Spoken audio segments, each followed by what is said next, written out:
Hello everyone, welcome back to Buried Files. Tonight, we bring you 7 of the most disturbing true police horror stories ever documented.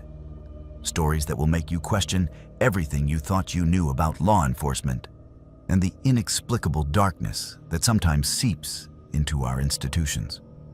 These are not fictional tales, but real accounts from active and former officers who encountered things during their service that cannot be explained by procedure manuals or rational thinking. Each story has been carefully verified through official incident reports, witness testimonies, and supporting documentation that we have spent months gathering and cross-referencing. What you are about to hear comes from men and women who took an oath to protect and serve, only to discover that some threats exist beyond the scope of their training or understanding. If you appreciate authentic horror content that explores the terrifying intersection of duty and the unknown, subscribe to Buried Files and hit the notification bell so you never miss our deep investigations into cases that departments would rather keep buried. After you listen to these haunting accounts from behind the badge, we want to hear from you in the comments below about whether you believe some truths are too dangerous to be officially acknowledged. Now settle in as we examine 7 cases that prove the thin blue line sometimes separates us from something far more sinister than crime. I have not been able to enter a basement since I left the department 3 years ago. The smell alone, that combination of concrete and stale air, brings everything back with a clarity I do not want. My therapist says avoidance is not healthy, that I need to confront what happened at the Monroe County Police Department between August and November of 2021. But she was not there. She did not see what I saw in that evidence room, did not watch files rearrange themselves while the security cameras recorded nothing but static. She cannot understand that some things are better left buried, even if they refuse to stay that way. My name is Carter, and for 8 months I worked as a records clerk in a precinct that should have been condemned decades ago. The building dated back to 1967, all cinder block walls and linoleum floors that curled up at the edges. Budget cuts meant renovations never happened, so we worked around the water stains on the ceiling and the electrical outlets that sparked when you plugged anything in.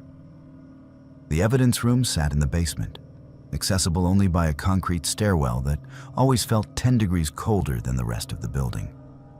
No windows, no natural light, just fluorescent tubes that hummed like they were trying to communicate something you could not quite hear. I transferred there from a larger department in the city, looking for something quieter after my partner was killed during a routine traffic stop. The counselor said a change of environment would help with the nightmares. Monroe County seemed perfect. Population 23,000, low crime rate, the kind of place where the biggest scandal was someone stealing lawn ornaments. The evidence room position opened up after the previous clerk retired early for medical reasons nobody wanted to discuss. I should have asked more questions about that. My supervisor was a sergeant named Whitmore, 47 years old with silver hair he kept in a military cut, and a way of looking past you instead of at you when he spoke. He showed me the evidence room on my first day, explained the filing system they had been using since the 1980s. Everything organized by case number, oldest cases toward the back wall, newest near the front. Simple enough. He handed me the only key to the room, an old brass thing that looked like it belonged in a Victorian novel, and told me I was responsible for checking items in and out, maintaining the log, and conducting monthly inventories. The first week was unremarkable. I cataloged evidence from a handful of minor cases, theft, vandalism, one domestic dispute that resulted in a smashed television. I worked alone most of the time, which suited me fine. The silence down there felt protective, like being wrapped in layers of insulation from the world above. I could hear the buildings settling, pipes clanking, footsteps in the hallway overhead. But otherwise, it was just me and boxes full of other people's worst days. The first strange thing I noticed was on a Thursday afternoon in my second week. I had been organizing files from 2003, creating a digital backup of paper records that should have been scanned years ago. I took a break around 3 in the afternoon, left the file box on my desk, went upstairs for coffee. When I came back 15 minutes later, the box had been moved to the floor beside the door. Not knocked over, not disturbed, just relocated with the lid still perfectly in place. I figured maybe someone came looking for something while I was gone, though nobody had signed the log and the door had been locked. I was the only one with a key. It happened again 2 days later, this time with a box of evidence from a 1997 burglary case I had pulled for an attorney's review. I set it on the metal examination table in the center of the room, spent 20 minutes photographing the contents for the digital archive. Stepped into the bathroom for maybe 3 minutes. Came back to find the box on my desk chair, contents rearranged in alphabetical order instead of chronological like I had them. The hair on the back of my neck stood up, but I told myself I was just forgetting things. Stress from the transfer, lingering trauma from losing my partner. The mind plays tricks when you are not sleeping well. By the end of September, I could not pretend anymore. Items were moving when I was not in the room, and not just boxes. Individual evidence bags would migrate from one shelf to another overnight. The log showed entries I had not written, my handwriting, but documenting transactions I had no memory of performing. A blood-stained jacket from a 2015 assault case appeared in the section for 1989 cases. A murder weapon, a kitchen knife, in a sealed evidence bag, moved from its designated spot to sitting upright on my desk, blade pointing toward the door like a warning. I brought it up with Whitmore during our weekly meeting. Tried to sound casual, mentioned items seemed to be getting misfiled. Maybe we had a security issue. His face did something I cannot quite describe. Not anger exactly, more like recognition, like he had been waiting for me to notice. He asked me which items specifically, and when I started listing them, he cut me off and said the evidence room had always been temperamental. Those were his exact words. Temperamental. Like it was a moody teenager instead of an inanimate storage facility. He told me the previous clerk, a man named Donovan, had reported similar issues before his medical retirement. And before Donovan, there had been someone else who left suddenly after only 3 months.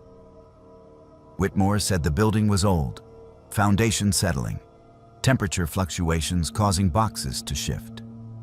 He said it with a straight face, as if boxes could rearrange themselves alphabetically due to humidity.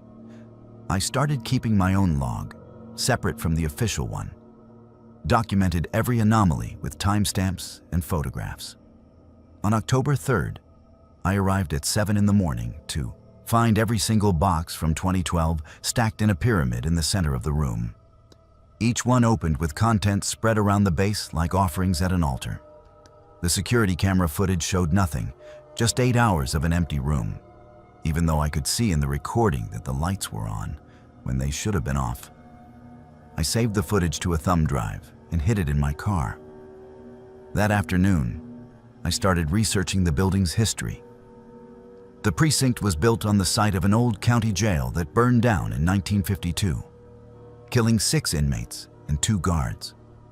Before that, it had been a courthouse where a judge named Harlan Cross presided over cases from 1923 until his death in 1949.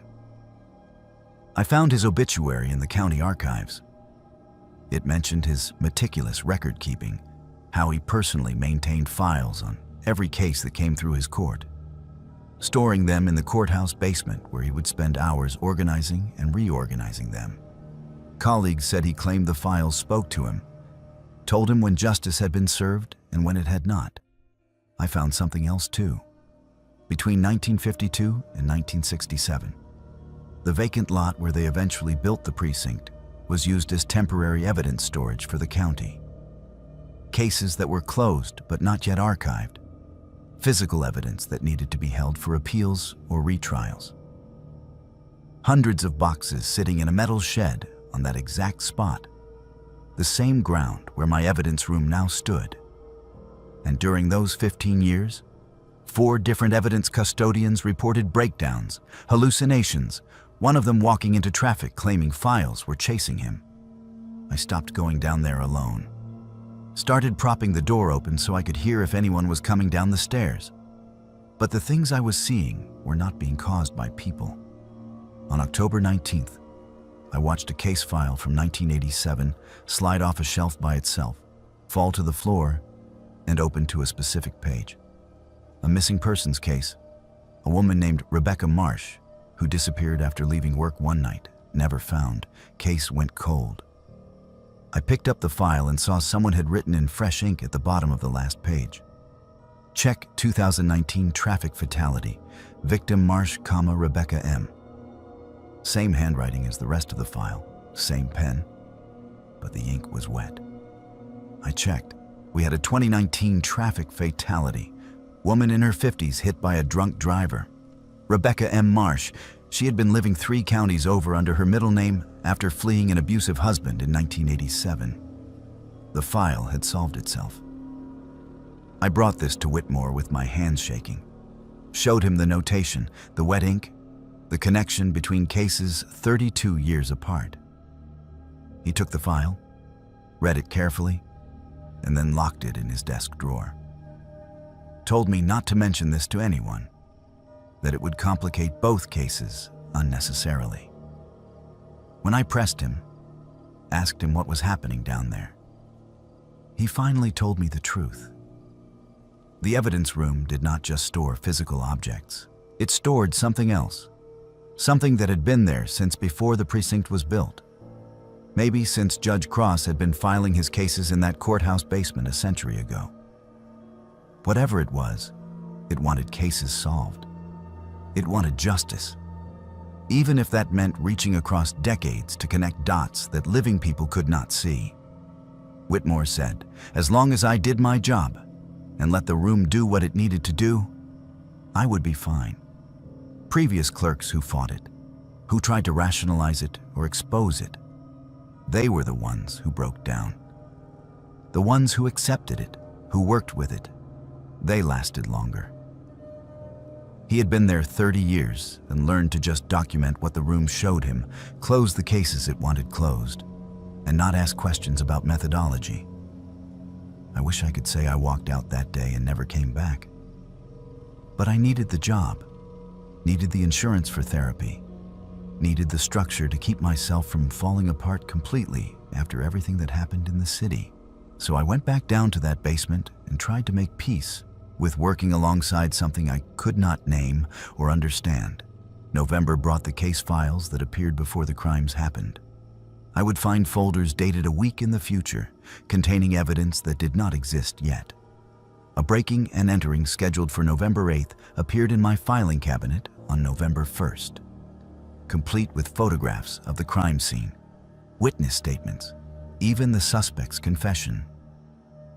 On November 8th, the exact crime occurred at the exact address with the exact stolen items. The officers who responded had no idea I already had their evidence logged and cataloged.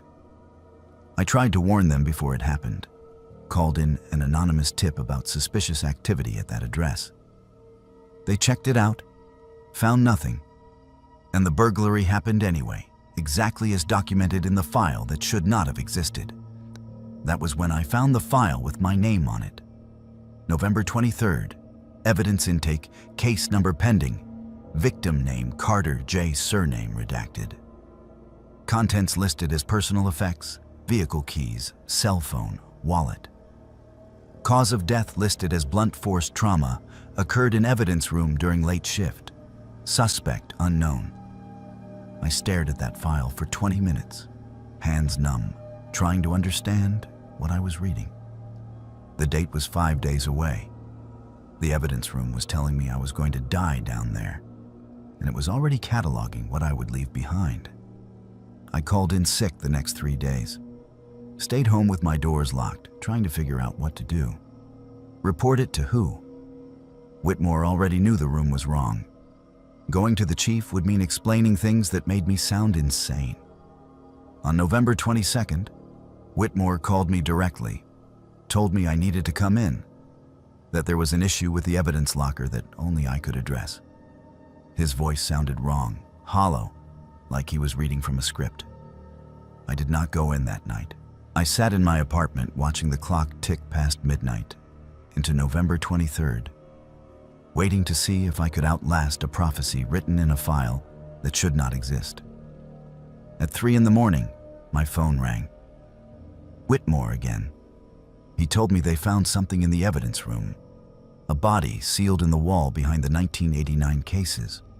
Construction crew had found it years ago during foundation work, decided it was easier to just wall it back up than deal with the investigation.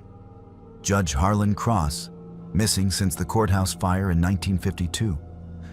Apparently, he had been down there the whole time, still organizing his files, even as the building burned above him. Whitmore said they were clearing the evidence room, relocating everything, sealing the basement permanently. He said I did not need to come back. They would mail my final paycheck. I asked him about the file with my name, the one that said I died on November 23rd. There was a long silence on the phone. Then he said sometimes the room gets it wrong. Sometimes it documents possibilities instead of certainties. He said Donovan had a file too, but he survived by leaving when the room told him to leave. The ones who stayed, who tried to prove the room wrong, they became part of what it documented. I moved to a different state in January. Got a job doing data entry, nothing related to law enforcement or records keeping. I have not been in a basement since. But sometimes I still get mail forwarded from my old address. Case files I never requested, evidence logs I never filed. They are always dated in the future, always documenting crimes that have not happened yet. I burn them without reading the details. Whatever that evidence room was, whatever Judge Cross became down there in the dark, organizing his files for 70 years, it still thinks I work there. It still thinks I need to know how the cases end, even the ones that have not started yet. Especially the ones involving people I know, people I care about, people whose names I recognize from my new life in my new city far away from Monroe County. The files keep coming, and I keep burning them, and I tell myself that is enough to stay free of whatever lives in that basement. But I know better. I have seen what happens to evidence that tries to file itself. Eventually, it ends up exactly where it belongs, whether it wants to or not. I am just waiting to see which file I end up in, and whether it will be dated in the past or the future when they finally seal me in that wall next to Judge Cross. Dispatch sent me to check on an elderly woman who had not been seen in 6 weeks, and I wish to God I had never opened that door. My name is Savannah, and I have been a deputy with the Harrow County Sheriff's Department for 9 years, long enough to know that welfare checks in the mountain communities usually end one of 2 ways. Either the person is fine and annoyed you bothered them, or they have been dead for days and the smell hits you before you even reach the porch. I was not prepared for the third option, the one that does not appear in any training manual or protocol handbook. The call came in on a Thursday afternoon in late September. A woman named Constance Thayer, age 79, had not collected her mail in over a month. Her house sat at the end of Ridgemont Road, a winding dirt path that climbed 3 miles into the Blue Ridge foothills where cell service died. And common sense told most people not to build homes. The postal carrier who filed the concern said her mailbox was overflowing, newspapers piled up on the porch, but he could see lights on inside at night. Figured she might have had a fall, might need medical assistance, but could not reach a phone. I took the call alone. Standard procedure for a welfare check in that area. The department was stretched thin, and sending 2 deputies on what would probably be a false alarm or a retrieval of someone who died peacefully in their sleep felt like a waste of resources. I radioed my location to dispatch at 14:47 hours and started up the mountain road with my windows down, breathing in that pine-thick air that always smelled like rain even when the sky was clear. The Thayer house appeared after the 7th switchback, a small clapboard structure painted yellow decades ago, but faded to the color of old bone. The porch sagged in the middle, and black mold crawled up the north wall like fingers reaching for the roof. 3 rocking chairs sat empty, moving slightly in the wind that came down from the ridge. The mailbox at the road was indeed overflowing, stuffed with catalogs and bills and weekly circulars dating back to August 15th. I documented everything with my body camera, called out as I approached the porch, standard welfare check procedure. "Sheriff's Department, Mrs. Thayer. I am here to check on your welfare. Can you hear me?" No response. I knocked on the door frame, 3 solid raps that echoed inside the house. Waited 30 seconds. Knocked again.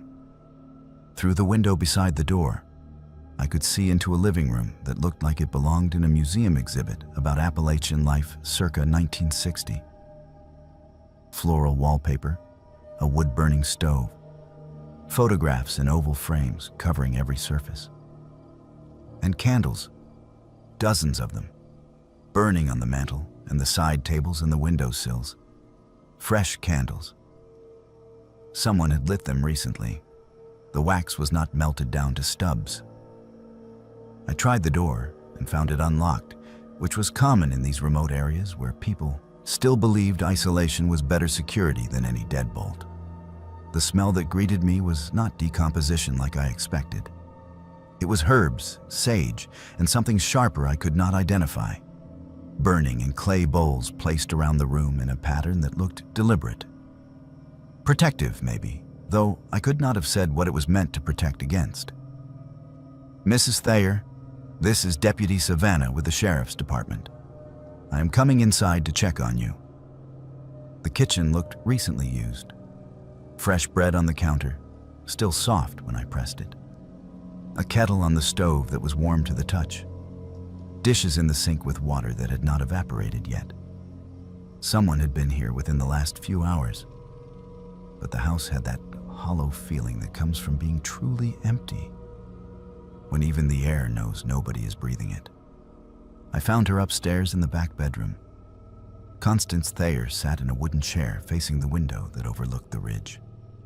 Her hands folded in her lap, her eyes open and staring at something I could not see. She was alive. I could see her chest moving with shallow breaths.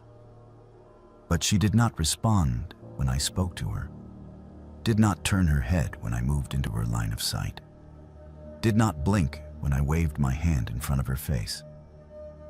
I called for medical on the radio, but got only static. Too deep in the mountains, too much rock between me and the repeater tower. I would have to drive her down myself or go back to the road to call for an ambulance. But when I touched her shoulder, tried to help her stand, she finally spoke. Not in English. The words came out in a rhythm that sounded like prayer or chant, syllables that clicked and rolled in a way human mouths do not usually move. Her eyes stayed fixed on the window. I pulled back and tried again, what I hoped was a calming voice. "Mrs. Thayer, can you understand me? Do you know where you are?" She stopped chanting, turned her head slowly until she was looking directly at me. Her eyes were clear, sharp, completely lucid. When she spoke this time, it was in English, but with an accent I could not place. Too old, too regional, like hearing recorded voices from the 1800s. "You should not have come before moonrise." I felt my stomach drop in that instinctive way. Your body knows something is wrong before your brain catches up. I asked her what she meant, told her I was there to help, that people were worried about her. She shook her head, just once, and pointed to the floor. I looked down and saw what I had missed when I first entered the room. Symbols drawn in ash, covering the floorboards in concentric circles around her chair. The same symbols I had seen on fence posts, driving up the mountain, carved into trees, painted on mailboxes in white that glowed faintly in the dim light. "They've been taking care of me," she said. And I knew she did not mean family or neighbors. Bringing food, lighting candles, keeping the wards fresh. But you come too early. Moon has not risen, yet. You cannot leave until it does. I told her I did not understand, that I needed to get her medical attention, that she had been reported missing essentially, and people were concerned. She laughed, and the sound had too many tones in it, like multiple voices laughing at slightly different pitches. "Nobody reported me missing, Deputy. They know exactly where I am. They know exactly what I am doing here. You the only one who does not know, and that is a problem for both of us now." I tried the door. It was locked from the outside somehow, though I had not heard anyone come up the stairs. I tried the window, but it would not open. Sealed shut with something that looked like wax, but was hard as concrete when I tried to chip it away with my fingernail. My radio was dead. Phone showed no signal, and the sun was starting to drop toward the ridge outside. Mrs. Thayer watched me try every exit, every window, every possible way out of that room. When I finally stopped, breathing hard and fighting down panic, she gestured to the chair beside hers. "Might as well sit. We got about 2 hours until moonrise. I will explain what I can, though knowing may not help you any." I sat because standing felt like it was using energy I might need later. She told me she had been born in that house 83 years ago, not 79 like the record said. Her mother had been born there too, and her grandmother before that. All the way back to the first Thayer woman who settled on that ridge in 1823 after walking out of the deep woods with no memory of where she came from and a gift for knowing things before they happened. The Thayer women kept something contained on that mountain, something that lived in the old places, the caves and hollows where the land remembered what it was before humans came and tried to tame it. Every generation, one woman stayed in the house and performed the rituals that kept it sleeping, kept it from wandering down into the valleys where people lived in numbers large enough to draw its attention. It required maintenance, monthly ceremonies on specific lunar phases, offerings left at certain locations, words spoken in the old language that predated English and Cherokee both. Mrs. Thayer had no daughters, no granddaughters. She was the last of her line, and when she died, there would be nobody to perform the rituals, nobody to keep the wards fresh and the candles burning in the proper patterns. She had accepted this years ago, made her peace with being the last guardian of something the world had forgotten about. But the thing in the mountain had not forgotten about her, and it knew when the ritual started to fail, when the wards weakened, when the last Thayer woman began to run out of time. "So they come help me," she said, gesturing vaguely toward the window. "The people in the valley. They learned from their grandparents, who learned from theirs. When I got too old to walk to the sacred sites, they walked for me. When I could not remember all the words, they spoke them with me. They've been keeping me alive and keeping it contained, but they can only do so much. Eventually it will need a new guardian, someone strong enough to hold it, someone with the gift of knowing." She looked at me then with something that might have been pity or might have been satisfaction.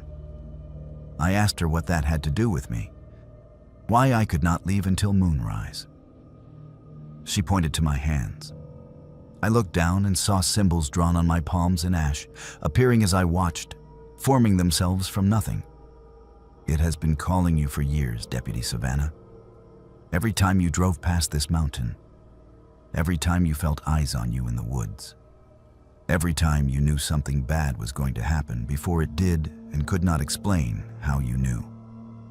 You got the gift, same as the Thayer women, And now you here, at the right time, in the right place, marked by the old one who needs a new keeper. I tried to wipe the ash off my hands, but it had already soaked into my skin, part of me now in a way that made my throat close with fear. I told her this was insane, that I was leaving, that I would break the window if I had to. She did not try to stop me, just watched as I picked up the chair and swung it at the glass. The chair shattered. The window did not crack. The sun touched the ridge outside, painting everything orange and red. Mrs. Thayer stood slowly, joints cracking, and walked to the window. I could see movement in the trees now, people climbing the path to the house. The neighbors she mentioned, the ones who had been helping her maintain the rituals. 10 of them, maybe 12, carrying candles and bowls and bundles of herbs. They entered the house without knocking, their footsteps on the stairs perfectly synchronized. They came into the room and formed a circle around Mrs. Thayer and me. I recognized some of them from my patrols, the man who ran the general store in Ridgemont, the woman who taught at the elementary school, the mechanic who fixed my patrol car last winter. They looked at me with eyes that held no surprise, as if they had been expecting me, as if this had all been arranged long before I received that welfare check call. Mrs. Thayer began to chant in that clicking, rolling language. The others joined her, and the symbols on the floor started to glow with light that did not come from the candles. I felt something shift in the room, in the air, in my own chest, where my heart should have been beating, but instead felt like it was being held gently in hands I could not see. The moon rose outside, full and white and too large for the sky. The symbols on my palms burned without heat. Mrs. Thayer collapsed slowly to the floor, her breathing shallow, her purpose fulfilled. The others continued chanting, and I understood now why I could not leave, why the door had locked, why the symbols had chosen my skin. I am Deputy Savannah. I have been with the Harrow County Sheriff's Department for 9 years. I live in the Thayer house now. I perform the rituals on the correct lunar phases. I speak the words in the old language that I somehow know without having learned them. The people from the valley bring me food and light candles and help maintain the wards when my hands shake too much to draw the symbols correctly. I filed my resignation from the department, citing personal reasons. My captain did not question it, did not ask why I was moving to a remote mountain house with no cell service and roads that become impassable in winter. He just nodded and said he understood, and I knew he was one of them. One of the people who had always known what lived on that mountain and what was required to keep it contained. I wait now for the next deputy to respond to a welfare check. I wait for the next woman with a gift to drive past and feel eyes on her in the woods. I wait for the moonrise each month and perform the ceremonies that keep something old and hungry from wandering down into the valleys. And I understand now why Mrs. Thayer looked at me with pity, because knowing what you are guarding is easier than knowing you will guard it until the day you cannot stand anymore. And then you will sit in that chair facing the window and wait for someone else to receive the call that will bring them here exactly when they need to arrive, whether they want to or not. The dash cam footage from my patrol car shows things that did not happen, and I need someone to believe me before it is too late. My name is Tyler, and I have been with the Westbrook Police Department for 6 years. I drive Patrol Unit 43, a 2019 Ford Explorer with 67,000 miles on it, and a dashboard camera that records every shift in high definition, date-stamped, GPS tagged, admissible in court. The footage is supposed to protect me from false accusations, document incidents, provide evidence when my word alone is not enough. Instead, it has become proof that I am doing things I have no memory of doing, and nobody can explain how that is possible. It started on March the 14th. I pulled over a silver Honda Accord for running a stop sign at the intersection of Maple and 7th. Routine traffic stop, requested license and registration, issued a warning, sent the driver on his way. I documented it in my activity log at 14 to 23 hours. When I returned to the station that evening and uploaded my dash cam footage for archiving, the stop was there exactly as I remembered it. Except in the video, after I returned the driver's license, I walked to the passenger side of his vehicle and searched the glove compartment without consent or probable cause. I watched myself do this on the recording, saw my own hands rifling through papers, saw the driver's face tense with anxiety, heard my own voice telling him to stay calm while I conducted what was clearly an illegal search. I had no memory of any of that. None. My recollection ended with handing back the license and watching the Honda drive away. But the video did not lie. The timestamp matched my log entry. The GPS coordinates confirmed the location. The video was continuous, unedited, with no breaks or glitches that would suggest tampering. Internal Affairs reviewed it during their routine audit and called me in for questioning 3 days later. Lieutenant Brooks sat across from me in the interview room with his laptop open, showing the footage on a loop. He asked me to explain the search. I told him I did not perform any search, that I had no memory of approaching the passenger side of the vehicle. He rewound the video and played it again. There I was, clear as day, opening the glove compartment, searching through registration papers and a vehicle manual, closing it, walking back to my patrol car. Brooks pointed out that the driver did not file a complaint, that technically no violation was documented. But he wanted to understand why I would conduct a search without cause and then fail to report it. I could not answer him because I genuinely did not know. He sent me home with a written warning and instructions to schedule an appointment with the department psychologist.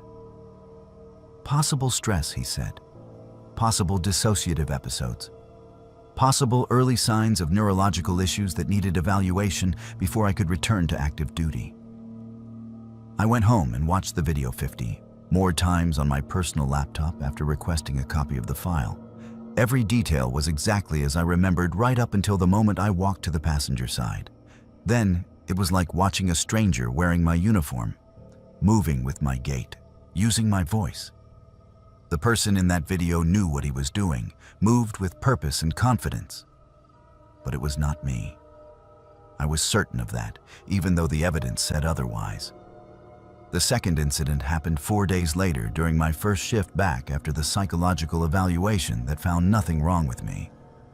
I responded to a noise complaint at an apartment complex on the east side. Spoke with the tenant who reported loud music from the unit above. Went upstairs, knocked on the door, had a brief conversation with the resident who agreed to turn down the volume. Simple call, in and out in 12 minutes. Documented in my log at 22:47 hours. The dashcam told a different story. In the footage, I arrived at the complex, went upstairs, and returned to my vehicle 17 minutes later, carrying a small black bag that I placed in my trunk. The video showed me looking around before closing the trunk, then sitting in the driver's seat and updating my log as if nothing unusual had happened. When I checked my trunk the next day, I found a bag I had never seen before containing $300 in cash and a baggie of white powder that field tested positive for cocaine. I reported it immediately to Lieutenant Brooks, told him I had no idea how it got there, that I did not take anything from that apartment, that someone must have planted it. He watched the video with me in his office. The footage was clear, unambiguous. I exited the apartment building carrying the bag. Nobody else was visible. No cuts in the video. No indication of tampering. He placed me on administrative leave pending a full investigation and confiscated my service weapon. The investigation found that the resident of that apartment had reported items missing after my visit. Cash and drugs, specifically. He filed a formal complaint stating that an officer had searched his apartment without a warrant and stolen property. His description of the officer matched me exactly. The dash cam footage supported his account. I was looking at termination and criminal charges for theft and evidence tampering. I hired a lawyer who specialized in digital forensics. She examined the video files from both incidents and found nothing wrong with them. No manipulation, no deepfake signatures, no evidence of editing. The metadata was clean. The timestamps were consistent. The GPS data matched my patrol route exactly. She told me the footage was authentic and suggested I consider a plea deal because no jury would believe my version of events when confronted with video evidence this clear. I refused. I knew I did not do those things, regardless of what the camera showed.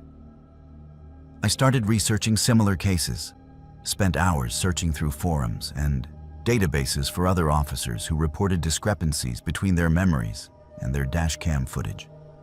I found 3 cases in other departments over the past 2 years. An officer in Ohio who claimed his dash cam showed him planting evidence during a traffic stop. An officer in Nevada whose body camera recorded him using excessive force during an arrest he remembered as peaceful. An officer in Maine who watched himself on video conducting unauthorized surveillance of a residence he had never visited. All 3 officers were terminated. All 3 maintained their innocence. All 3 had clean records before the video evidence surfaced. And all 3 had reported one additional detail that made my hands go numb when I read it. They claimed to have seen themselves in real time, doing things they were not doing, as if they existed in 2 places simultaneously. I started watching my dash cam feed in real time instead of just reviewing it later. Set up my laptop in the passenger seat with a live connection to the camera system, splitting the screen so I could see both the dash cam view and my actual surroundings. During my first patrol after setting this up, I noticed something that stopped my heart. At 15:34 hours, the dash cam showed me pulling over a blue Toyota Camry on Riverside Drive. The live feed showed me conducting the stop, approaching the window, speaking with the driver. But I was not on Riverside Drive. I was sitting in the parking lot of a gas station on Elm Street, watching this happen on my laptop screen while simultaneously knowing I was not doing it. The dash cam showed me writing a citation. The driver signed it. I returned to my patrol car and marked the stop as complete in my log. Except I never moved from the gas station parking lot. I checked my physical citation book and found a completed citation for that exact stop, signed by a driver I had never met, documenting a violation I never witnessed. My handwriting, my signature on the form. I called Lieutenant Brooks immediately and told him what happened. He thought I was having a breakdown, told me to return to the station and surrender my patrol car. I refused and continued monitoring the dash cam. Over the next hour, it showed me responding to 3 different calls while I sat motionless in that parking lot. A domestic disturbance on Oak Street, a shoplifting report at a convenience store, a welfare check on an elderly man who had not answered his phone in 2 days. The dash cam documented every interaction in perfect detail. I watched myself doing my job correctly and professionally while sitting in my patrol car doing nothing at all. By 17 hours, I could see other officers responding to calls in areas where my dash cam showed me also responding. The GPS data from my vehicle showed I was at those locations, even though I was not. Dispatch started calling me, asking why I was not responding on the radio, while my dash cam audio recorded me responding clearly to every call. The system showed me in 4 different locations simultaneously. Lieutenant Brooks sent 2 units to find me. They pulled into the gas station parking lot where I was actually sitting, but the dash cam footage showed an empty parking lot. On their body cameras, they walked past my patrol car without seeing it, without seeing me, as if I was not there at all. I watched this happen in real time on my laptop screen. Watched them search for me in a location where I was clearly visible, but somehow invisible to them. I drove to the station and demanded to see Brooks. He watched my dash cam footage from that shift and told me I had responded to 7 calls successfully. Showed me the documentation, the completed reports, the evidence I had collected from a burglary scene I never visited. My activity log was full. My GPS tracking showed normal patrol patterns. Everything looked exactly as it should, except I knew I'd been sitting in that parking lot for over 2 hours doing nothing. That was when I realized the truth. I was not doing those things. Something else was. Something that looked like me, moved like me, used my voice and my mannerisms perfectly. And the dash cam was documenting this other version of me while I sat helpless, watching it take over my job, my life, my identity. The footage showed what I should have been doing, what I was supposed to be doing, and whatever was creating this footage was making it real after the fact. I am writing this from my apartment while my patrol car sits in my driveway with the dash cam still recording. I can see the feed on my laptop. Right now, at 23:47 hours, the dash cam shows me in my patrol car driving down Lincoln Avenue responding to a domestic disturbance call. But I am here in my living room, watching myself do this. My phone is ringing with dispatch asking why I am not responding on the radio. My GPS tracker shows me at the scene of the call. In 15 minutes, there will be a report filed under my name documenting what I said and did at that residence. I have never been to that address. I am not in my patrol car. But tomorrow morning, the dash cam footage will show that I was, and nobody will believe me when I say I was home the entire time. Eventually, the version of me in the dash cam footage will do something I cannot defend, something I cannot explain, and I will be held responsible for actions I did not take, but cannot prove I did not take, because the video evidence is perfect and unassailable. I am watching myself on the dash cam right now walking up to a front door. I am watching myself knock and identify myself as Officer Tyler with the Westbrook Police Department. I am watching myself enter the residence, and I have no idea what I'm about to do inside. I solved 37 missing persons cases in 2 years, and every single one of them should have remained unsolved. My name is Brooklyn, and I spent 3 years as a detective with the Metropolitan Police Department's Missing Persons Unit before I understood what we were actually doing in that office on the 4th floor of the downtown precinct. They called us the best unit in the state, boasted about our solve rate during budget meetings and press conferences, used our statistics to justify funding and promotions.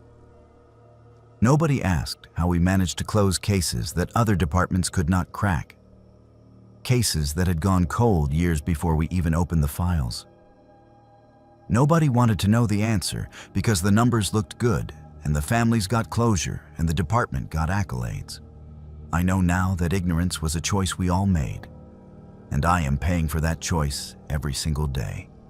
I transferred to missing persons in January 2022 after 4 years working robbery. My captain recommended me for the position, said I had the right instincts, the kind of analytical mind that could see patterns others missed.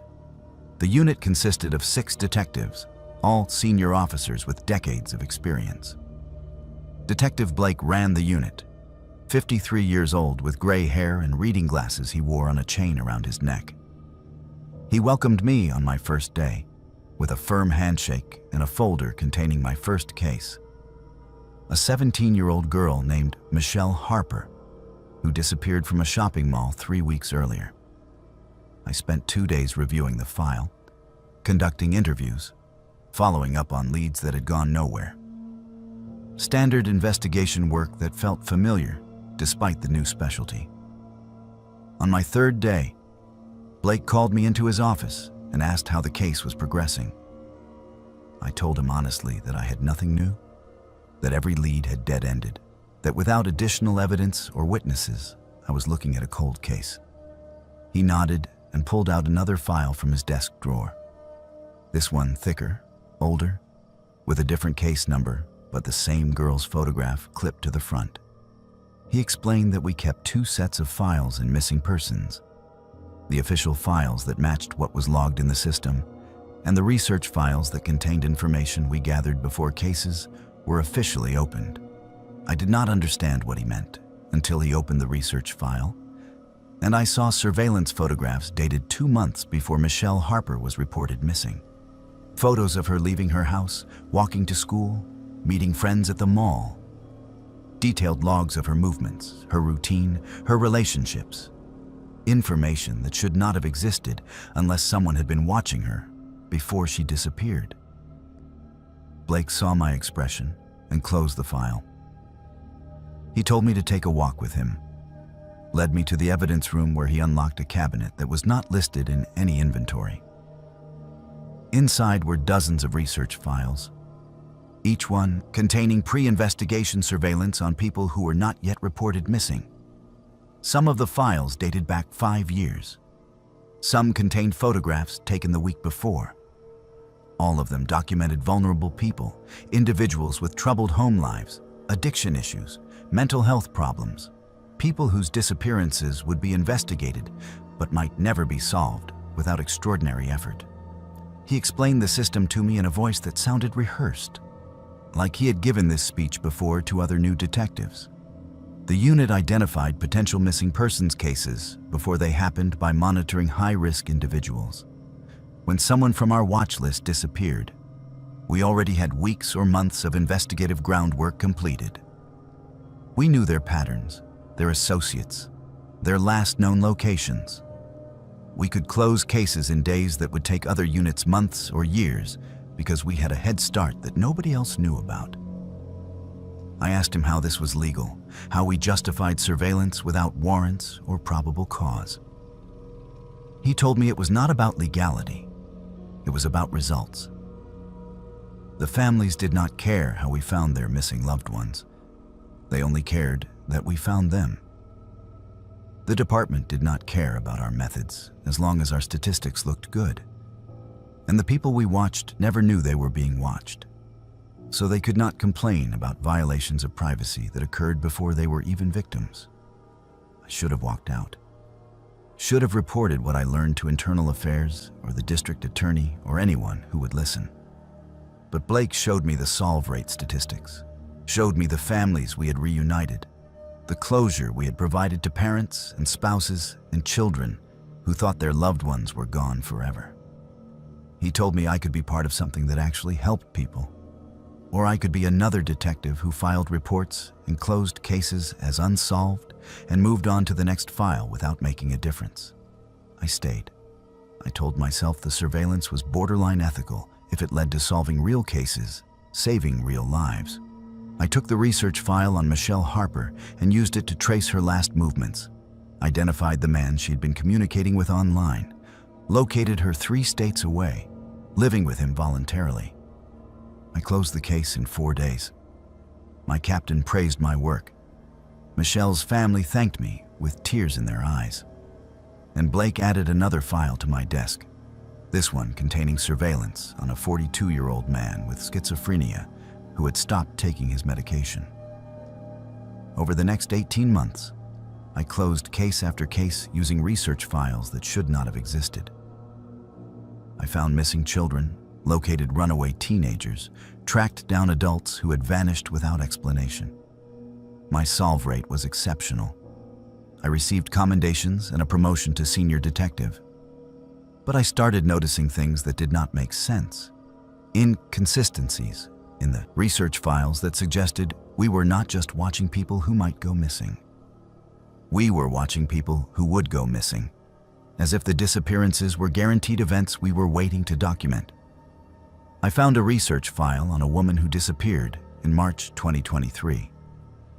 The surveillance photos were dated from January through February, showing her daily routine in meticulous detail. But mixed in with the surveillance photos were images that looked staged. Photos of her getting into a specific vehicle. Photos of her at locations she never visited, according to her friends and family. When I traced the vehicle in those photos, it belonged to a man who worked as a security contractor. someone with no connection to the victim that I could find in any database or interview. I showed the discrepancies to Blake and asked him to explain. He closed his office door and told me the truth I should have realized months earlier. We did not just predict missing persons cases, we selected them. The unit worked with a network of contractors who identified vulnerable individuals, documented their routines, and when the time was right, made them disappear in ways that looked natural or voluntary. Then we solved the cases using our pre-existing surveillance, which made the department look effective and kept funding flowing to the unit. Some of the missing persons were found alive because they were supposed to be found alive. Runaways, people fleeing debt or relationships, individuals who wanted to disappear, and we helped facilitate that while taking credit for locating them later. Others were not meant to be found. They became permanent disappearances that we eventually closed as cold cases after conducting investigations we knew would lead nowhere because we had designed them to fail. Blake explained this like he was describing a filing system, casual and matter-of-fact. He said the unit had operated this way for 12 years under 4 different captains who all understood and approved the arrangement. The solve rate justified the methods. The funding kept the department running. The contractors were paid from seized asset funds that never appeared in official budgets. Everyone benefited except the people we selected for disappearance, and they were chosen specifically because nobody would fight too hard to find them. I asked him how many people had been disappeared versus found. He told me the ratio was about 60-40, with most of the disappeared cases being individuals involved in criminal activities, witnesses who needed to be silenced, or people who simply fit the profile of someone nobody would miss. He said it like he was discussing traffic statistics, emotionless and procedural. I found my own research file the next day while he was out of the office. It was in the locked cabinet with surveillance photos dating back 3 months before I even applied for the transfer to missing persons. They had been watching me, documenting my routine, logging my movements. My file was marked with a yellow tab that indicated selection status pending. There was a notation at the bottom in Blake's handwriting stating that my analytical skills were valuable, but my curiosity was becoming problematic, and a decision needed to be made about my long-term viability in the unit. I photographed every page of my file and several others, stored them on a thumb drive, and started planning my exit strategy. But Blake was smarter than I gave him credit for. He knew I had accessed the cabinet, probably had alerts set up for when files were opened without authorization. That evening, he called me into his office with 2 other senior detectives and the unit supervisor. They offered me a choice. I could accept a promotion to unit coordinator, which would give me oversight of the selection process and a substantial raise, or I could become one of our cases.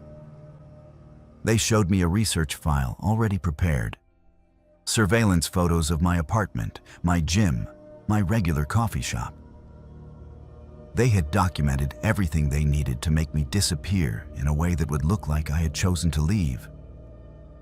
Maybe caught up in a relationship gone wrong or burned out from the job. They could close my case in a week and nobody would question it because the missing persons unit was too good at their job to let anything slip through. I took the promotion. I told myself it was survival, that I could find a way to expose them once I understood the full scope of the operation.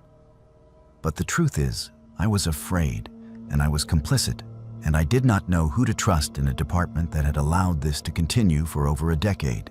I coordinated selections for 8 months, identified vulnerable people who fit our profiles, approved surveillance operations, and maintained the research files that made us look like exceptional investigators instead of the predators we actually were.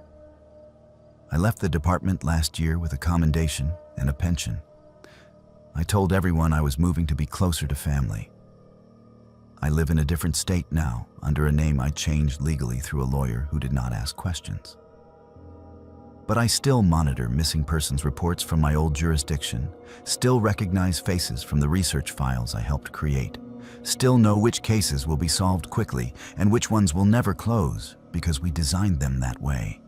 I see my neighbors here in this new place, and sometimes I catch myself documenting their routines, noting their vulnerabilities, thinking about who would be selected if this were my old territory. The instinct does not go away just because I am no longer actively participating. And I know Blake still has my file, still has those surveillance photos, still knows where I am and what I'm doing, because people like him always keep insurance on former members of the unit. I'm waiting for the day I see a car that does not belong in my neighborhood, or find a research file with my current address, or simply disappear the way I helped make so many others disappear. The only question is whether they will let me be found, or if I will become one of the cold cases we never intended to solve. I went into interrogation room C at 4 in the afternoon and came out 3 weeks later, even though the clock said only 20 minutes had passed. My name is Piper, and I have been a patrol officer with the Riverside Police Department for 7 years. I conduct interviews when necessary, take witness statements, assist detectives with suspect questioning when they need an extra officer present for safety. Routine police work that should not involve temporal anomalies or experiencing time in ways that violate every law of physics I learned in high school. But Interrogation Room C does not care about physics or logic or the fundamental structure of reality. It operates according to rules nobody understands, and I am one of the few people who experienced those rules directly and lived to document what happened. The call came in on October 9th regarding a shoplifting incident at a pharmacy on Westbrook Avenue. The suspect, a man named Jaden who appeared to be in his mid-20s, was cooperative and agreed to come to the station voluntarily to provide a statement. Standard procedure for a minor theft. We could have handled it with a citation, but he wanted to explain his side, claimed there was a misunderstanding about whether he intended to pay for the items. I transported him to the station, processed his information, and walked him to Interrogation Room C at 16:14 hours, according to the logbook I signed. The room looked exactly like every other interrogation room in the building. Gray walls, metal table bolted to the floor, 2 chairs, a mirror on one wall that allowed observation from the adjacent room, a camera mounted in the corner for recording. The fluorescent lights hummed at a frequency that always gave me a headache if I stayed too long. I had conducted dozens of interviews in that room without incident. Nothing about it seemed unusual or wrong. I sat down across from Jaden and began with the standard opening.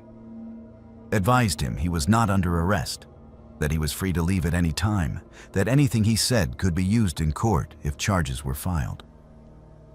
He nodded understanding and folded his hands on the table. I asked him to describe what happened at the pharmacy. He opened his mouth to answer, and the lights flickered once. When they stabilized, something felt different about the room, something I could not immediately identify. I looked at my watch. 16:17 hours. 3 minutes had passed, which felt right. Jaden was staring at me with an expression I had not seen a moment before, something like recognition mixed with resignation. I asked him again to describe the incident. He shook his head slowly and said, "You always start with that question, every single time. And I always tell you I have been in this room for months." I told him that was impossible, that we had just sat down moments ago. He pointed to the wall beside the door. I turned and saw scratch marks carved into the paint. Thin lines grouped in sets of 5. The universal prison counting method. Hundreds of marks covering the wall from floor to ceiling. I stood up and examined them, ran my fingers over grooves that felt real, that had depth and texture. They had not been there when we entered the room. I was certain of that. I tried the door handle. It turned, but the door would not open, as if something on the other side was holding it closed. I knocked hard, called out to the officers I knew were working the hallway outside. No response. The observation window showed an empty room on the other side, which was wrong because someone should have been monitoring the interview. I pulled out my radio and keyed the mic. Static. My cell phone showed no signal and a time that read 16:17, frozen on those numbers even as I watched the seconds refuse to advance. Jaden sat quietly at the table, watching me with tired eyes.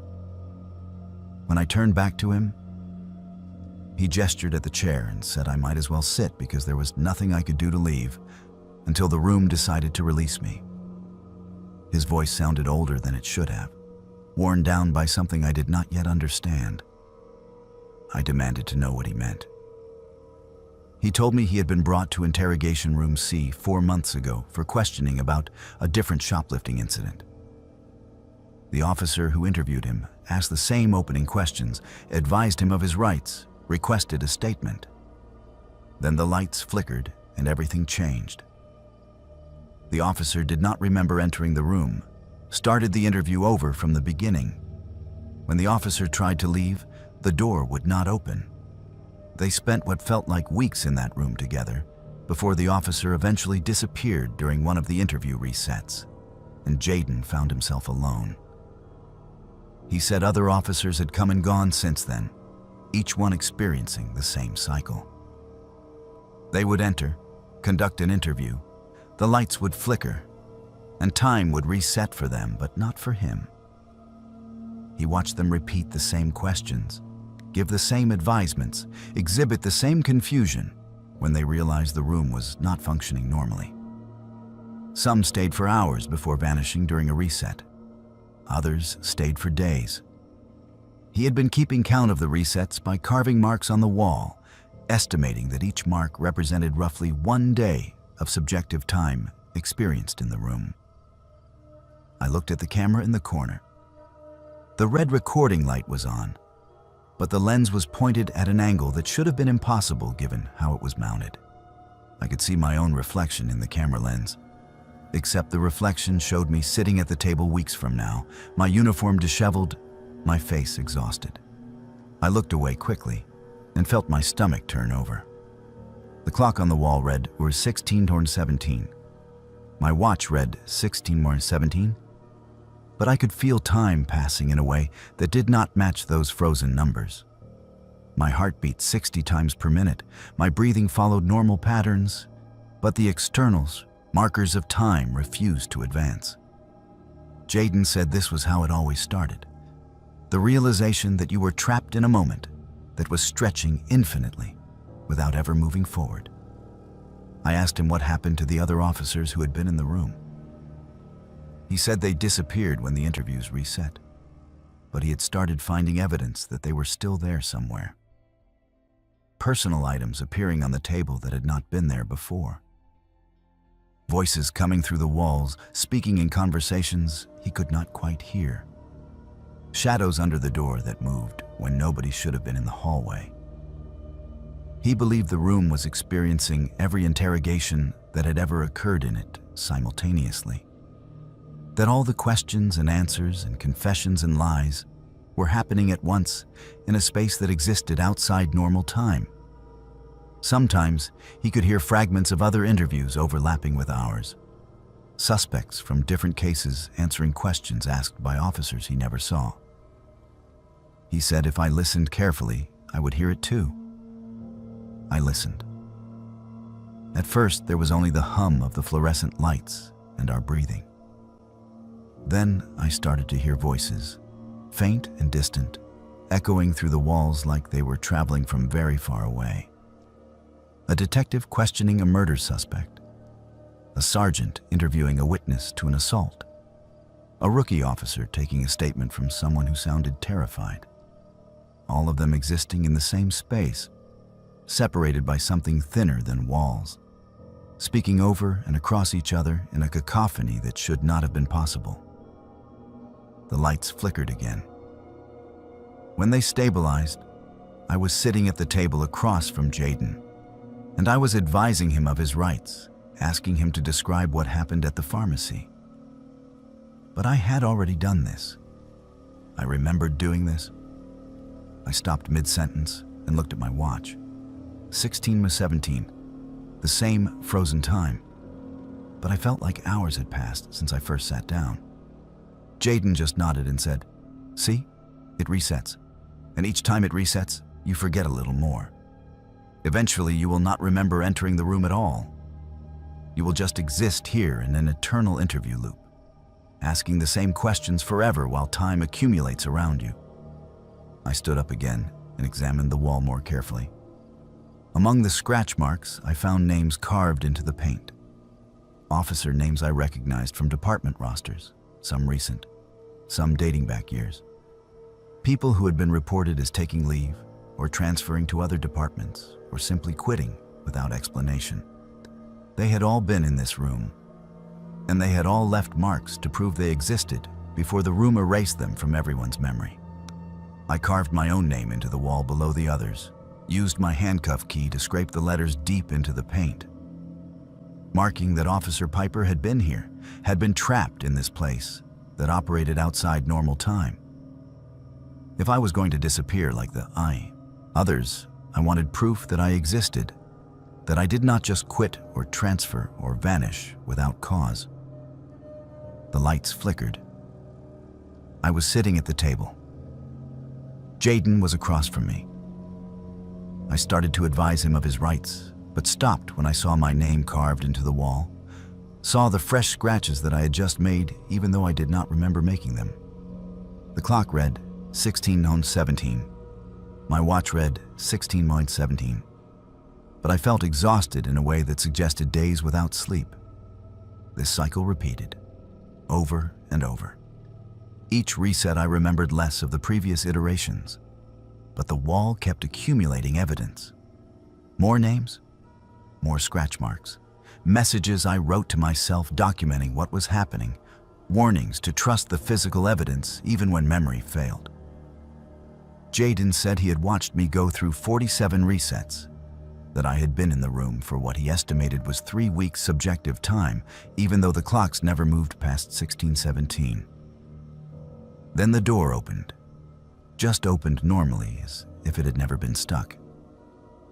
A sergeant stood in the hallway looking impatient and asked why I was still conducting an interview with a shoplifting suspect 40 minutes after bringing him in. I looked at the wall. The scratch marks were gone. The names were gone. The paint was clean and unmarked. Jaden looked at me with eyes that held no recognition, no memory of the weeks we spent trapped together in temporal suspension. I checked my watch. 16:54 hours. 37 minutes had passed according to the log, exactly matching the timestamps on the interview recording. But I felt those 3 weeks in my bones, in the exhaustion that made my hands shake, in the memories that faded even as I tried to hold on to them. I processed Jaden's citation and released him. He walked out without looking back, just another shoplifting suspect in a routine day. I went home and slept for 14 hours. When I returned to the station, I checked the interview recording from Room C. The video showed a normal interrogation, 23 minutes long, no anomalies or glitches or flickering lights. Just me asking questions and Jaden answering them in a completely mundane exchange about whether he intended to steal medication or genuinely forgot to pay. But sometimes I lose time in ways I cannot explain. I will be driving patrol and look at the clock expecting minutes to have passed, only to find hours are gone with no memory of where I was or what I did. I experience conversations I do not remember having with people who insist we spoke for extended periods. And twice now, I have walked past Interrogation Room C and seen through the observation window another version of myself sitting at that table across from Jaden, conducting an interview that I am not actually conducting. Trapped in a reset I have not yet experienced, or perhaps trapped in one I never fully escaped. The room is still there on the second floor. They still use it for interviews. I have tried to warn other officers, but they just see a normal interrogation room and think I am experiencing stress or burnout. Maybe I am. Maybe those 3 weeks were a delusion brought on by exhaustion or a medical condition nobody has diagnosed yet. But I carved my name in that wall, and even though the paint showed no marks when I checked later, I know what I experienced was real. And I am waiting for the next time the lights flicker, for the next reset that pulls me back into that room where time accumulates without passing and interviews repeat forever in a space that exists between seconds where all the questions ever asked echo across dimensions too thin to see but too real to escape. I have pulled over the same car 73 times, and Aurora always knows exactly what I'm going to say. My name is Colton, and I work as a state trooper on Highway 41, a stretch of road that runs through empty farmland and forest for 87 miles without a single town large enough to have its own police department. Most of my shifts involve monitoring speed, responding to occasional accidents, and dealing with the profound boredom that comes from watching the same landscape pass by hour after hour. At least, that was my experience until 3 months ago when I pulled over a silver Nissan Altima doing 78 in a 65 zone and triggered something I still do not understand and cannot escape. The first stop happened on August 7th at 22:43 hours. Standard procedure. I activated my lights. The vehicle pulled over immediately, no evasion or delay. The driver was a woman who appeared to be in her early 30s, with dark hair and a calm expression that seemed unusual for someone being stopped by state police at night on an isolated highway. She had her license and registration ready before I reached the window. Handed them to me through the opening, she rolled down exactly 4 inches. Her name was Aurora Shaw, according to the license. No warrants, no priors, clean driving record. I asked if she knew why I stopped her. She said speeding, which was correct. I asked where she was heading at this hour. She said north, visiting family. Nothing unusual about the response. I should have written the citation and sent her on her way. But something about the interaction felt scripted. Like we were both reading from a play neither of us had auditioned for. When I asked if she had anything illegal in the vehicle, she said, "You always ask about the trunk." I had not asked about the trunk, had not mentioned it at all. But she said it like I had already spoken those words, like this conversation had happened before, and she was responding to questions I had not yet asked. I told her I did not ask about the trunk, and she just smiled and said, "You will." The conversation continued with this strange sense of déjà vu that had no reasonable explanation. Everything I planned to say, she anticipated by seconds. When I asked if I could search the vehicle, she said yes before the question was fully formed. When I walked to the trunk and requested she open it, she was already pressing the release button. The trunk contained nothing illegal or suspicious. Just a suitcase, a road atlas, and a blanket. I issued her a warning and watched her drive away north on Highway 41 until her taillights disappeared into the darkness. The second stop happened 2 nights later. Same stretch of highway, same time, 22:43 hours exactly. Silver Nissan Altima doing 78 in a 65. I recognized the plate number before I even activated my lights. When I approached the window, Aurora had her license and registration ready, handed them. Through the opening, she rolled down exactly 4 inches. Everything identical to the first stop, every word, every gesture. When I asked if she knew why I stopped her, she said speeding, and then added, "And you are going to ask about the trunk again, even though you already know there is nothing there." I tried to change the script, asked her different questions, took a different approach to the conversation. But she responded to the questions I would have asked in the original stop. Not the ones I was actually asking, like she was experiencing a different version of the encounter than I was. The trunk search yielded the same results. Same suitcase, same atlas, same blanket. I issued another warning and watched her drive north again until her taillights vanished. After the 5th identical stop, I started documenting everything in detail. Times, dates, exact conversations, weather conditions, everything that might help me understand what was happening. Each stop occurred on my regular patrol shift at 22:43 hours on the same quarter-mile stretch of Highway 41. Aurora's vehicle was always doing 78 in a 65. She always had her documents ready, always rolled the window exactly 4 inches, always anticipated my questions about the trunk.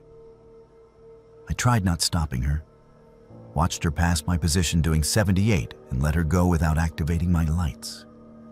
But my patrol log showed I had conducted a traffic stop at 22:43 hours anyway, documented the encounter, issued a warning. The paperwork existed in my citation book in my own handwriting, even though I never wrote it. My dash cam footage showed the stop happening, showed me approaching the vehicle and conducting the search. But I had no memory of doing any of it, because I had deliberately stayed in my patrol car and watched her drive past. I requested the dispatch recordings for those nights. They showed me calling in the traffic stop, running the plate number, clearing the scene. My voice on the recordings describing actions I did not remember taking. Other troopers started mentioning seeing me conduct the same stop multiple times, asked why I kept pulling over the same vehicle in the same location. I told them I did not know why, which was the truth. But they assumed I was running some kind of investigation and stopped asking questions. On the 27th stop, I decided to change the outcome. Instead of searching the trunk and finding nothing, I would refuse to search it. Just issue the citation and end the encounter differently. Maybe breaking the pattern would break whatever was causing this loop. When Aurora pulled over and I approached, she said before I could speak, "You are going to try something different tonight, but it will not work. The trunk has to be searched. That is when it happens." I asked her what happens in the trunk. She looked at me with an expression I had not seen in any of the previous stops, something like sadness mixed with resignation. She said, "In about 15 minutes, I die in a collision 3 miles north of here. The car leaves the road, hits a tree, I am killed instantly. You find me during your next patrol sweep. That happened 2 months ago on the night you actually stopped me for speeding. But something broke when I died. Time folded back on itself. Now we are stuck in the minutes before it happens, repeating this stop over and over, because the universe is trying to prevent what comes next." I told her that was impossible, that she was sitting in front of me alive and speaking. She shook her head and said I was not talking to her. I was talking to an echo, a recording of the last conversation she had before the collision. The real Aurora died on August 7th at 22:58 hours, 3 miles north of this location, after I released her from the traffic stop. My patrol log from that night confirmed it. Buried in the documentation I had not reviewed carefully, because I was focused on the repeated stops rather than what came after. I pulled up the incident report on my mobile computer. There it was, filed by me at 23:14 hours on August 7th. Single vehicle fatal collision, silver Nissan Altima. Driver identified as Aurora Shaw, deceased at scene. No other vehicles involved. Cause determined to be driver error combined with road conditions. I had responded to that call, had documented the scene, had watched them remove her body from the wreckage. But if she died that night, how was I pulling her over repeatedly afterward? Aurora, or whatever was speaking through her echo, explained that the stops were not happening after her death. They were happening instead of her death. Every time I pulled her over, time reset to 22:43 and gave her another chance to survive past 22:58. But she could not survive because the collision was inevitable, coded into whatever was causing the loop. The best she could do was delay it by seconds, stretch out the final 15 minutes of her life across infinite repetitions. She said I could try to stop her from leaving, arrest her on false charges, disable her vehicle. Anything to prevent her from driving north into that collision. But every attempt would fail because the loop required her to leave, required the encounter to end with her driving away, required the collision to approach even if it never quite arrived. I tried anyway.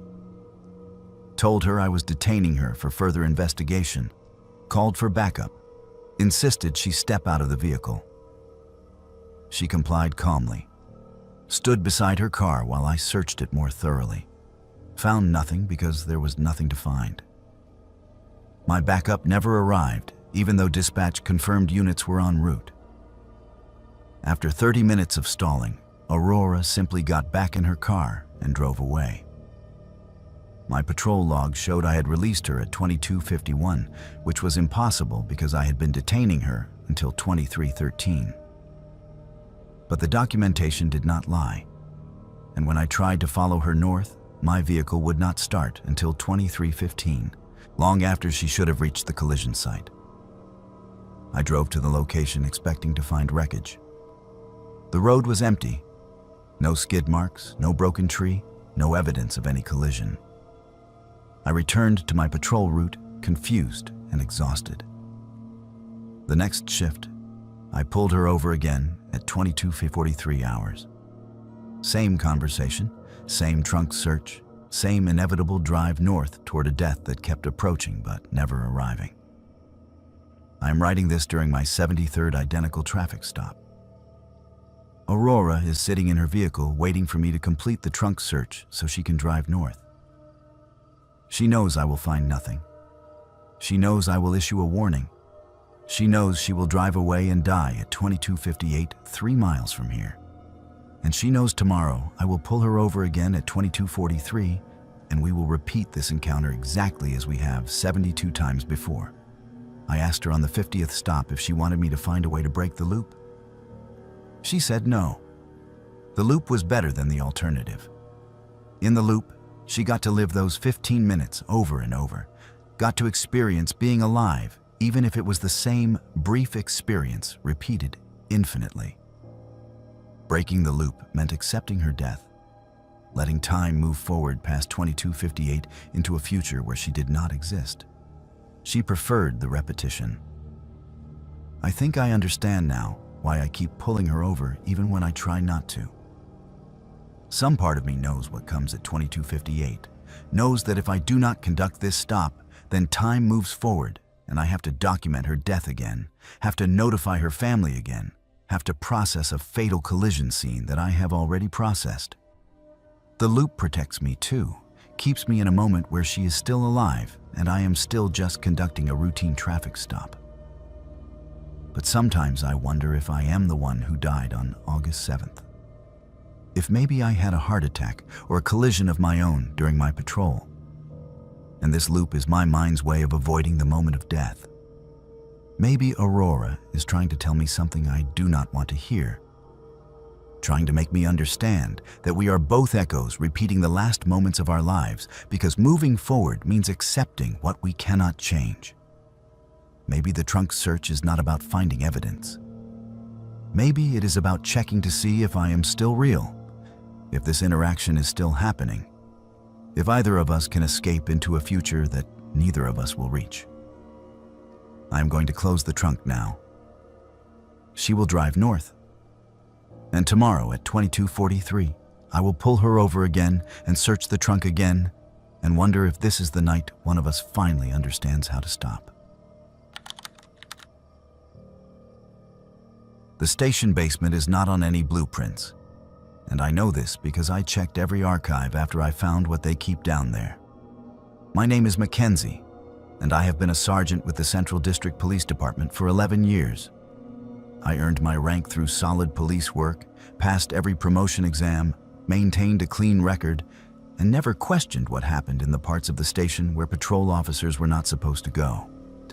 That willful ignorance ended 6 months ago when I went looking for old case files and discovered a door that should not have existed leading to a space that violated every principle I thought this department stood for.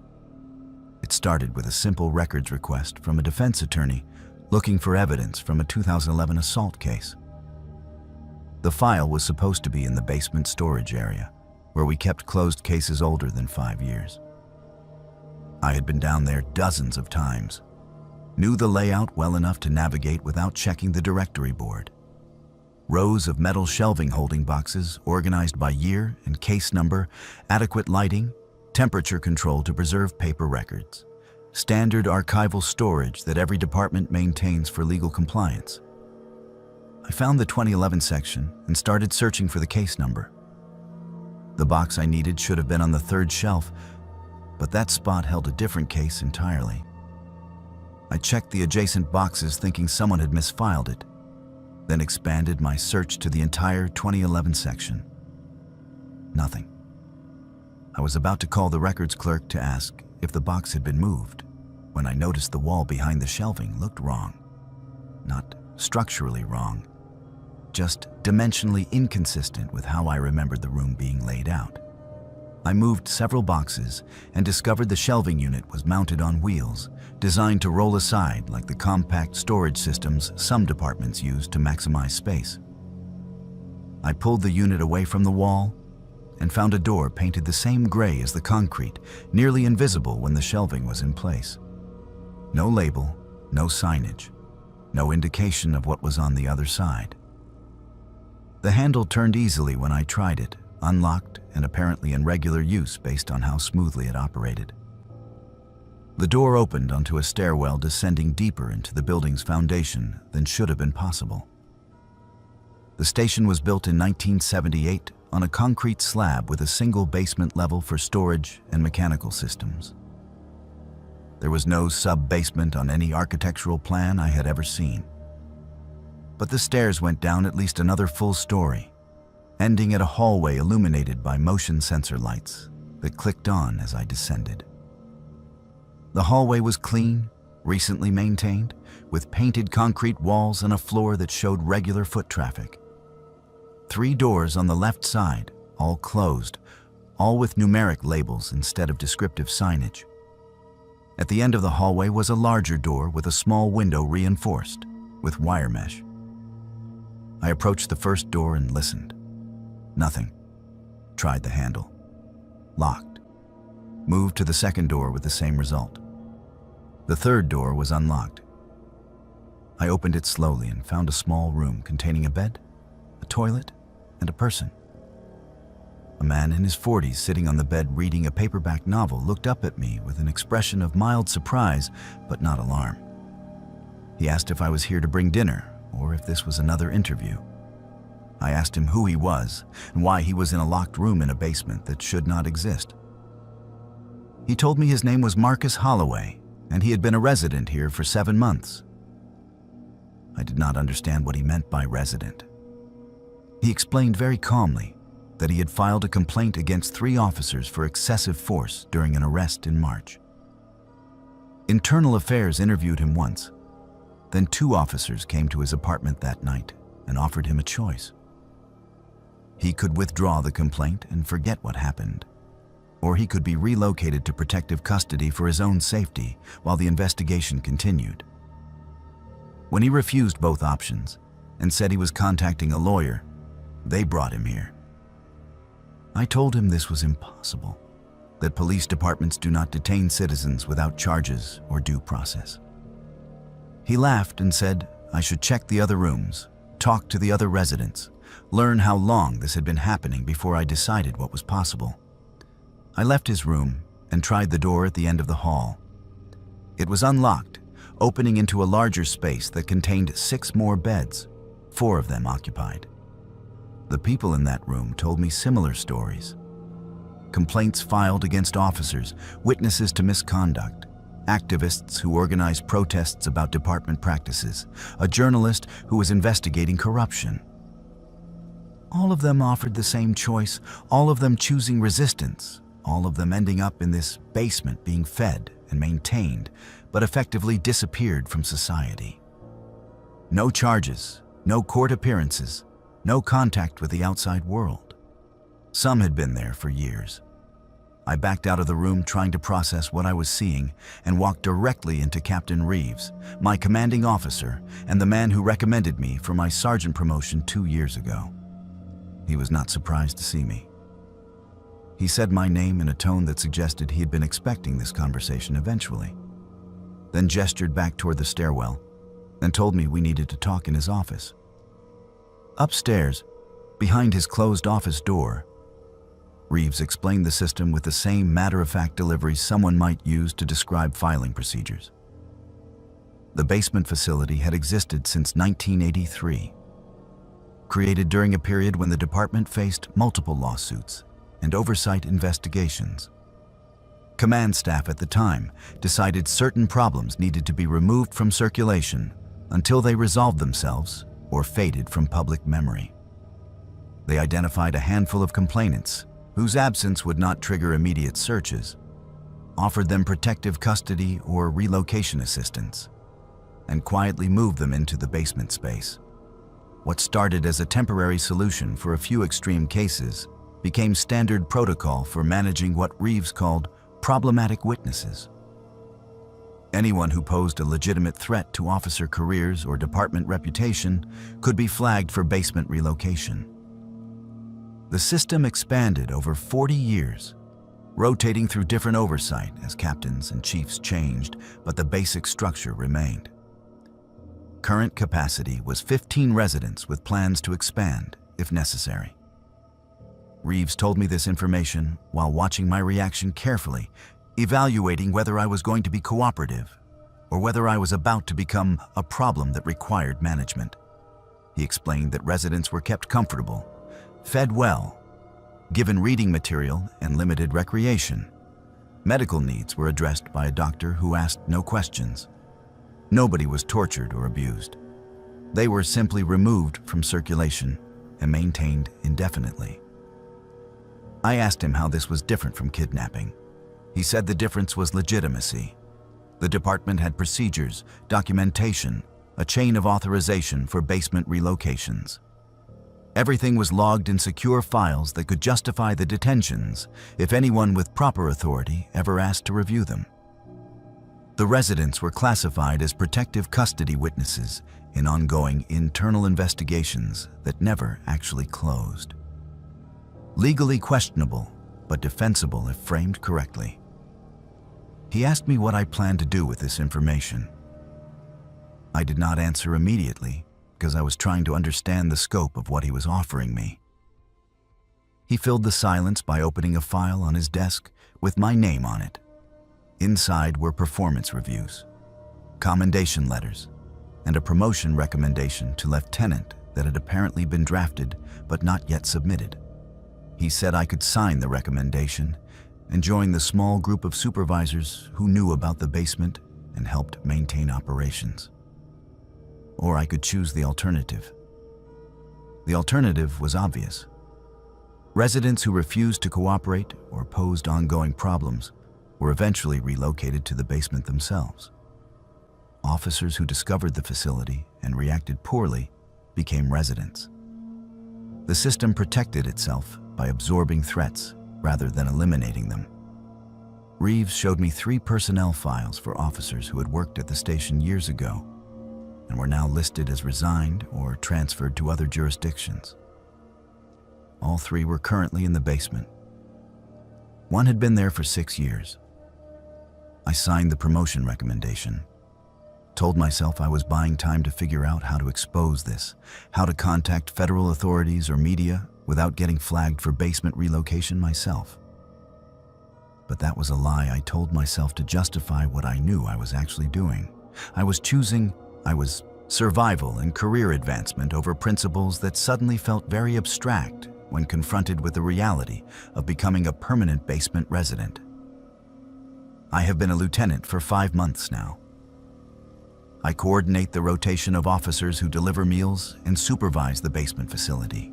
I review files on potential new residents and make recommendations about who should be offered the choice and who should simply be relocated without negotiation. I maintain the documentation that justifies all of it in language that sounds official and necessary. Last week, I flagged a community organizer who has been documenting traffic stop patterns and organizing complaints about racial profiling. She will be offered the choice soon. I tell myself she will probably accept relocation assistance, and this will end quietly. But I know if she refuses, I will approve her basement transfer and add her file to the secure cabinet where we keep records that will never be audited or questioned. I see my reflection in the window of my office sometimes and barely recognize the person looking back. I became a police officer because I believed in justice and protecting people who could not protect themselves. Now I protect a system that disappears people who threaten our statistics and our funding. I escort new residents to their rooms and tell them it is for their own safety while they wait for investigations that will never conclude. The worst part is not the moral compromise or the knowledge that I am complicit in something that violates every oath I took. The worst part is how easy it has become, how quickly I learned to rationalize each decision, how naturally I slipped into thinking about people as management problems rather than human beings with rights I am supposed to defend. I have escorted 7 people to the basement in 5 months.